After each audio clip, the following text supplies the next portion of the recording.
everyone, and welcome back to a brand new day of Road to TCG Worlds 2019.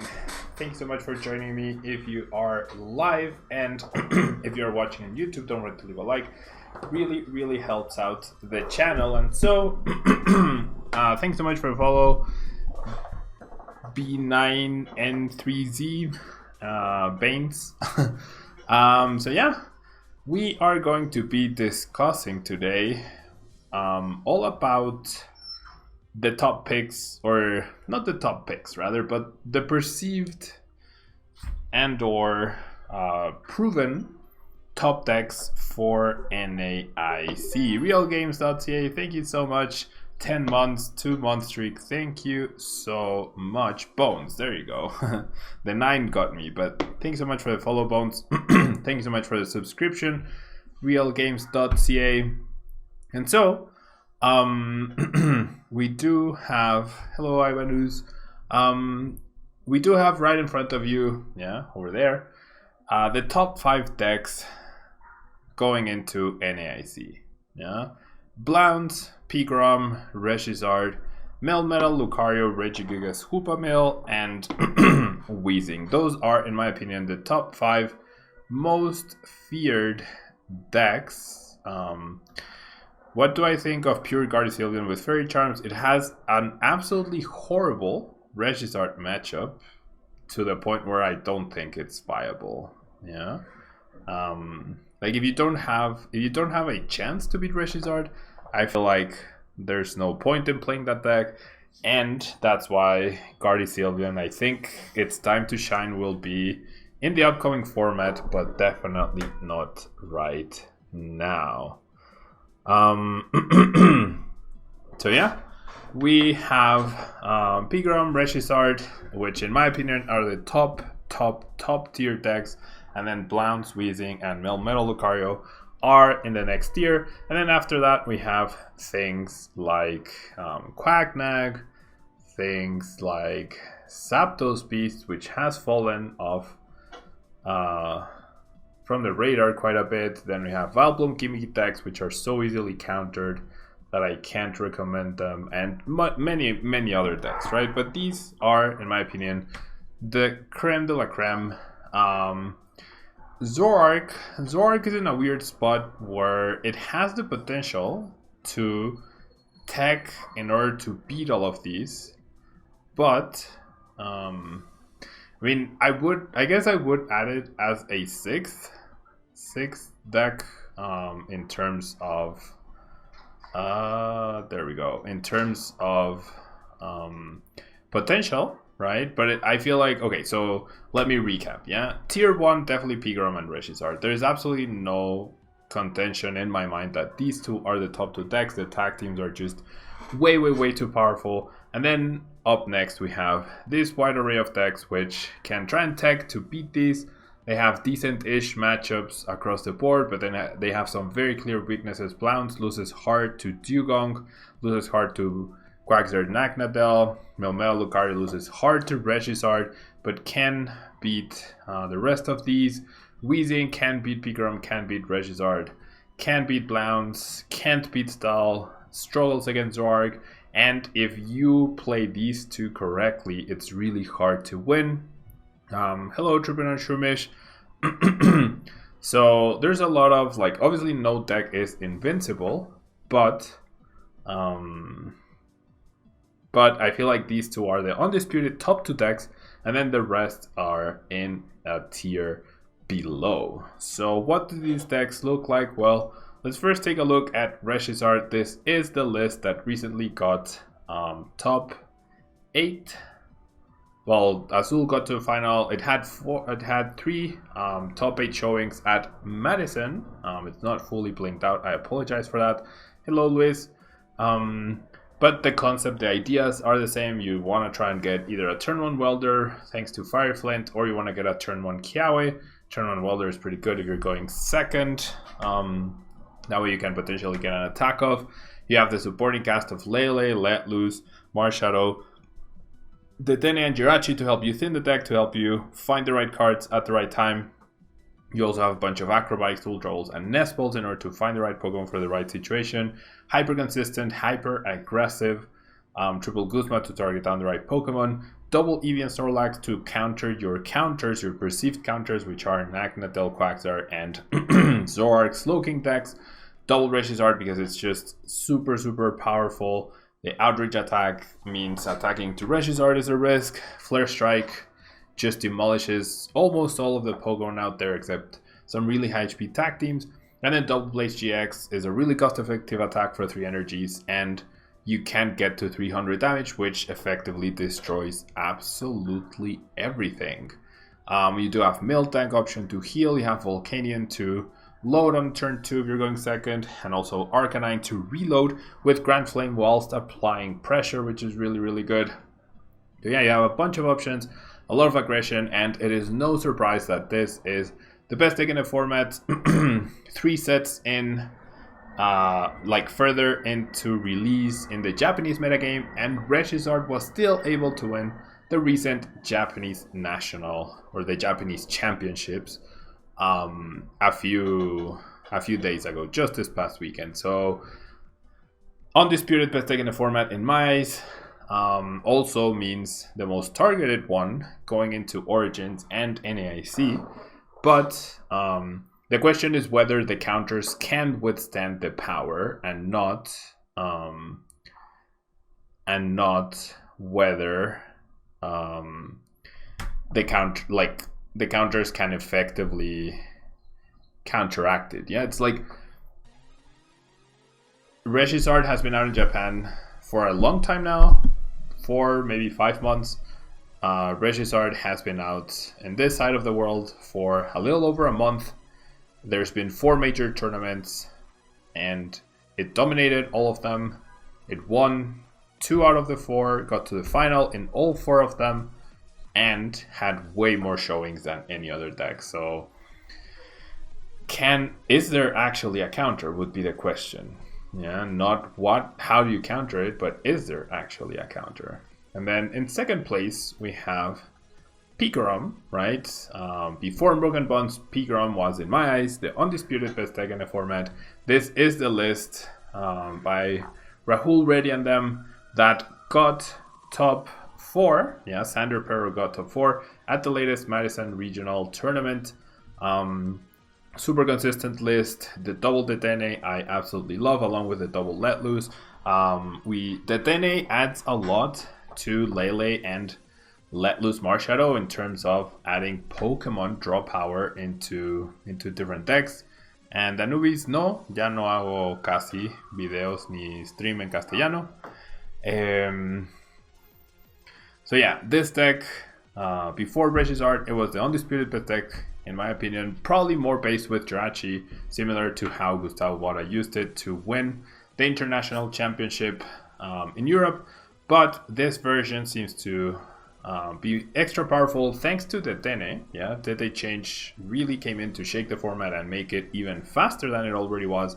And Electromagnetic Radar is just a really nice card to have because it helps you. It's a better Ultra Ball for this deck, essentially. The only Pokemon you can search for with this is basically Zapdos and Coco Prism, but being able to find Detene and something else, it's just really, really good. And then you still have your Ultra Balls and your Nest Balls to search for whatever else you might need. It is very light on the supporters, but that is because it has the amazing draw support or ability draw support from Detene, Let Loose, and Lele. Yeah, so for Energy Switch, lets you rearrange energy as you please. Choice Bands and Electro Powers give you that really high extra damage output or damage modifiers. I've been doing really well with Pegram recently, and it's been really crazy because I've been getting to points where I've been able to find 4 damage modifiers to make sure that Full Blitz can KO a Art rather than having to use Tack Bolt every time. So it's actually been pretty cool pulling that off, mostly due to lucky draws, but being able to Lily into stuff or Volkner for something guaranteed and then Detene for extra cards is really, really powerful. Other than that, we have a lot of energies, This almost runs like Reshi's Art, I would say. It has almost the same engine, the double Let Loose, a Lele, and an extra Detene. It has the 12 basic energies. It has a really powerful Prism Star Stadium. Has a lot of Pokemon Search and a lot of Guzmas to make sure you're targeting the right Pokemon. A lot of energy manipulation with the energy switches. So a lot of options in this list. And it is no surprise to me, or rather, in my opinion, Reshi's Art is the king of the format, and Pegram is the prince. Yeah, it's second in line to Reshi's Art, and Pegram really benefits in that the format shifts to try to counter Reshi's Art, right?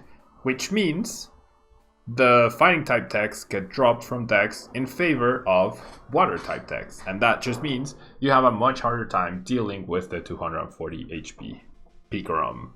Hello Joe Bro, hello Laura, thanks so much for being here. Next up we have Blounce. Yeah, this deck has gotten a lot of hype. There's no Beast Energy because it is currently banned, but this would look like a Beast Energy right now. But it is banned from online play, only from online play, yeah, because of the bugs. Their most recent regional winner, if you watch the stream, it seemed like it had an advantage over Reshi's Art. I don't particularly think so.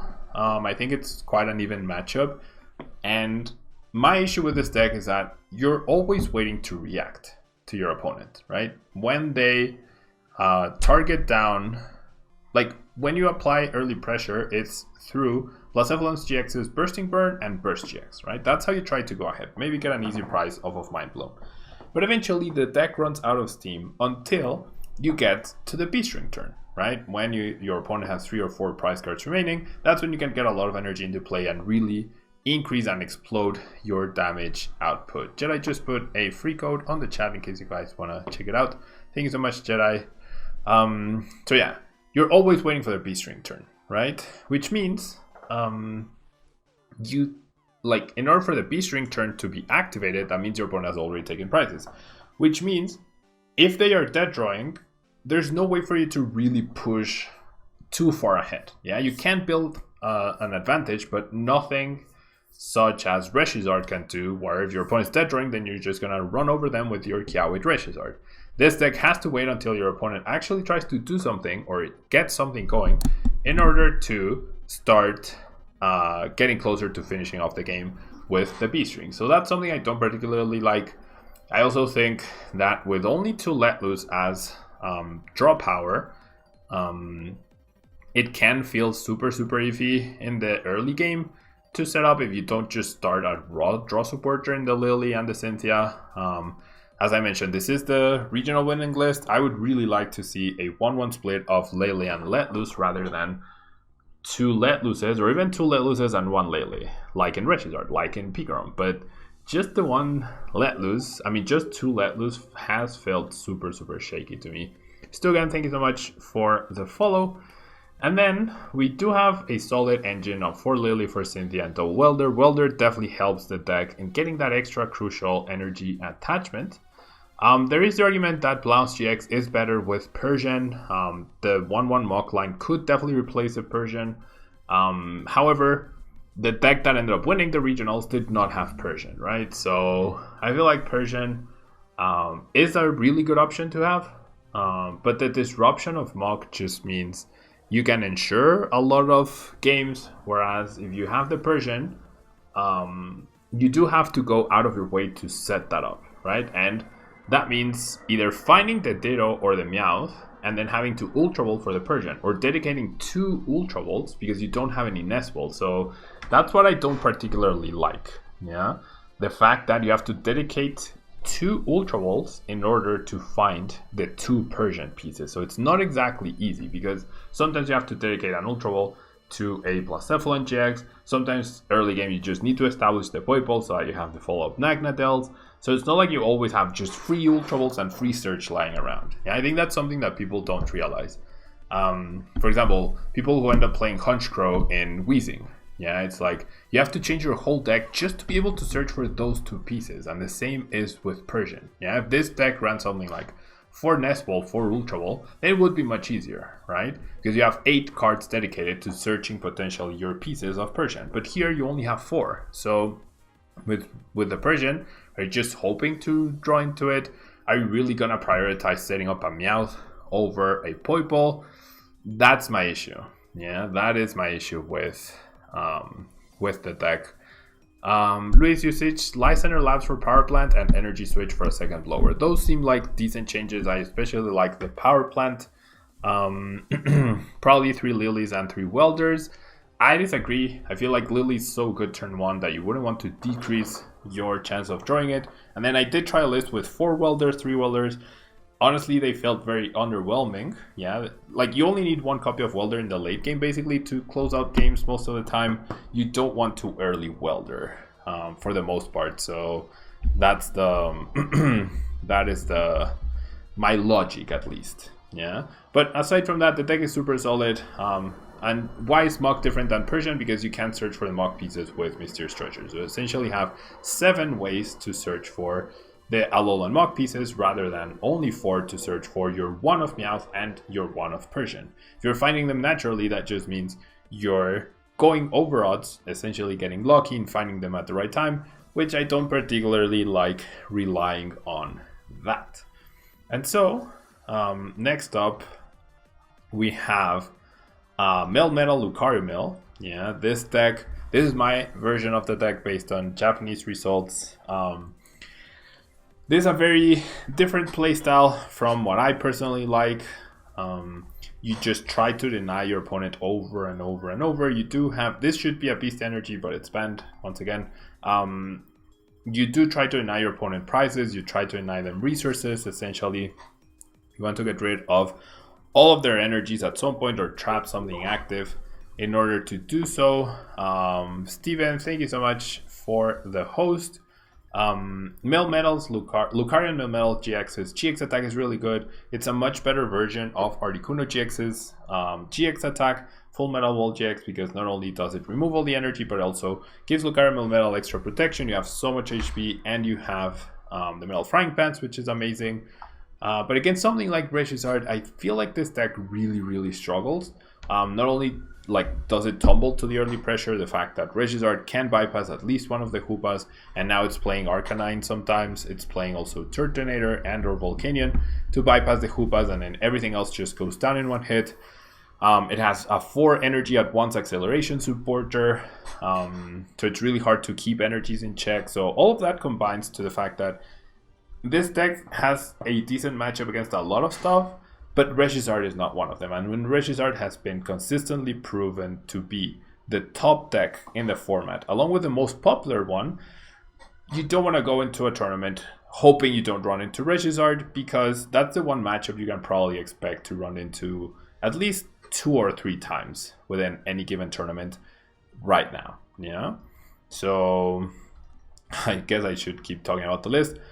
There's a lot of options. Stevens gets you the cards you need, so it's really important to make sure you predict what your opponent will do, and therefore you grab the right cards to counteract that. Lieutenant Surge allows you to play an extra supporter per turn, because you play Lieutenant Surge and then you play 2 more supporters, right? But you were probably going to play one of those 2 supporters anyways. So with Lieutenant Surge, you get to play an extra supporter for a turn. Sometimes that can be really good to go like Guzma plus Acerola, or Acerola plus Stevens, or double Luzamine to keep building up your hand.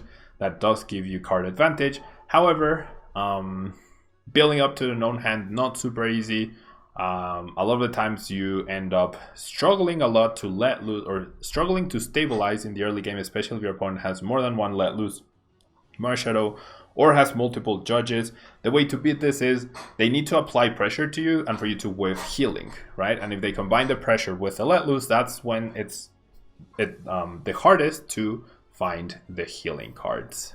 So yeah, hello Henry, hello the Exit Test, and thank you so much to Jedi for the other code. So pretty solid deck, not my playstyle at all. I already played 1 tournament with Regigigas Hoopa before Lucario Melmetal came out. I got top 4 and I didn't like the deck. I definitely am not playing that anytime soon. Now next up we have Wheezing, a pretty popular deck because it's relatively cheap, right? You are able to spread a lot of damage with Splattering Sludge and the Detention Gas. It also helps that most of the really good decks right now are based on basic attacking Pokemon, so you always get that extra damage in. However, that extra damage a lot of the time means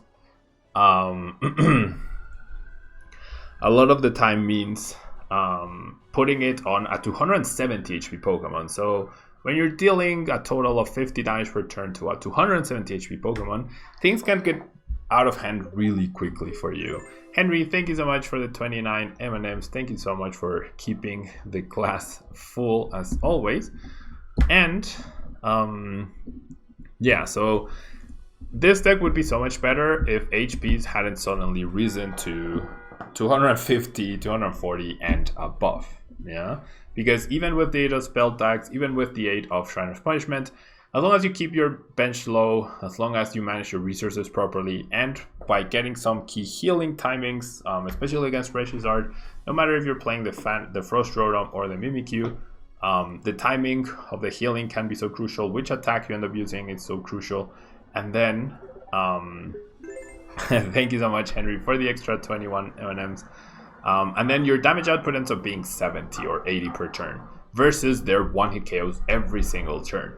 So that can be really problematic. Another issue is consistency, where you don't have Leyline, you only rely on Oranguru. So even though with Pokegear, I thought consistency would increase for a lot of these decks, I still find myself sometimes whiffing energy, whiffing wheezing, right? So having to improvise an attacker or just passing, which is another turn you don't get to attack. And I feel like wheezing is great when people have played less against it, but now that we are so into the format, it's still a pretty powerful deck because it punishes sloppy play, right? But if someone plays super conservatively with their bench and time their healing and time their resources properly and do proper deck thinning, I don't think this deck stands much of a chance against like the more skilled players. Yeah, it suffers so much from high level play because its strategy, like it's really easy to know what you need to play around, right? So I feel like that's what really lets this deck down. Wheezing is a really cool looking card and it's a really fun card to play. But just like all the other spread decks, as long as your opponent is playing smartly against it, you are definitely going to struggle and have a disadvantage against them. Yeah, you do have a supporting cast of Mimikyu, Larvitar, Frost Rotom, and Tapu Lele to help with that. But like these are common inclusions. There's nothing you can like against someone who is prepared and who knows about wheezing decks. They will know to play around something. They will know to prepare against these threats.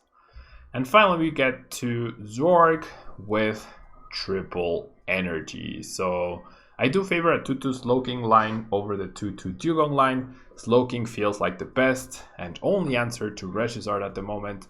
I don't think there's a way to feasibly fit Lycanroc to counter Evian Snorlax and Slowking to counter Art. So going for the water type feels a little bit better in today's format because it also lets you play the Dugong and the energy. Like Zorg definitely benefits from triple acceleration energy. If you have to play Lycanroc and the basic fightings, then that's not that great for Zorg. Muk is there to shut off all the Jirachis that are going around. The Den is really useful, Double Daily is really useful. And the consistency that Trade offers to this deck is the really cool appeal of this deck, right? The fact that every turn you're going to draw extra cards thanks to Trade. However,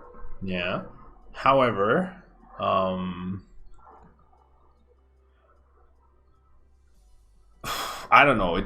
It honestly, Trade doesn't feel as good as using Stellar Wish since the very first turn, and sometimes even discarding card can be costly, right? And then this requires a lot of skill to play because if you discard the wrong card, right? If you discard a card that on that given turn you didn't need, but then eventually you do need and you can't recover, that's going to be a really big problem, right? So you really need a lot of foresight with this deck in order to try to predict which cards will be useful, how's the late game going to play out, and therefore which cards you can safely discard and which ones you can't afford to.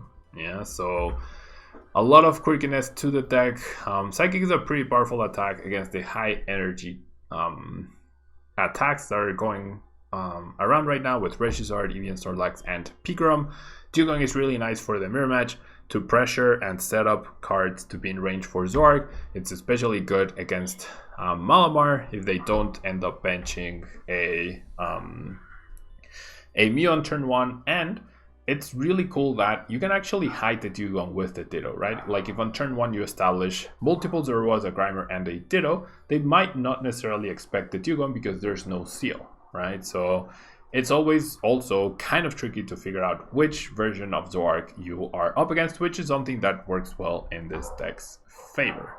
Yeah, so those are the 6 decks, yeah, that I think are the strongest going into NAIC. But in my opinion, the absolute 2 strongest are the tag teams. Yeah, the tag teams seem to be on a whole other level. That's why they are worth 3 prizes.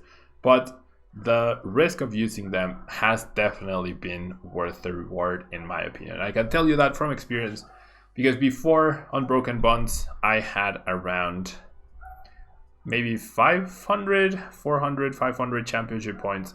And since Pikachu and Zekrom came out, and since Regis Art came out, I'm now sitting at a pretty 1400 championship points. So I got almost 1000 championship points in the span of 4 months playing purely pretty much the tag team. So I don't think it's a surprise that they dominate the tournaments for the most part.